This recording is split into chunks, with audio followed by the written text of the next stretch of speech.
శ్రోతలకి నమస్కారం. భాస్కర శతకంలోని తర్వాత పద్యం చెప్పుకుందాం.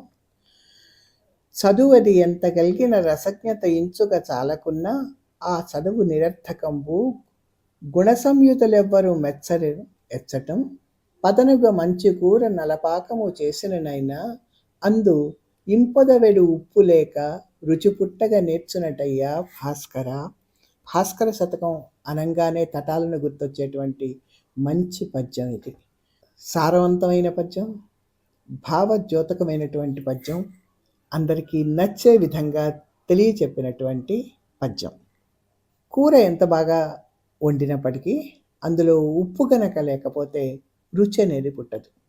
ఎవరు బాగుందని కూడా మెచ్చుకోరు. అట్లాగే మనిషి ఎంత గొప్పగా చదువుకున్నప్పటికీ సారాంశం అర్థం చేసుకోలేని రసగ్రహణ శక్తి లేనటువంటి వాడైతే వాడి చదువును కూడా ఎవరూ మెచ్చుకోరు అని చెప్తున్నాడు. దీనికి ఉదాహరణగా నలపాకం అనేటువంటి ఒక మాట వాడారు ఇందులో. నలుడు, భీముడు వీళ్ళు రాజులే, ఉన్నతులే. నలుడైతే ఇంకా చక్రవర్తి కూడా.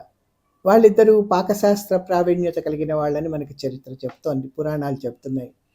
అంత గొప్పవాళ్ళు వండినటువంటి వంట అయినా చూడడానికి చాలా గొప్పగా ఉన్నా మిగతా పాళ్ళన్నీ సరైనవి అయినప్పటికీ అందులో ఉప్పు లేకపోతే ఎవరు కూడా మెచ్చుకోరు, అందులో రుచి ఉండదు.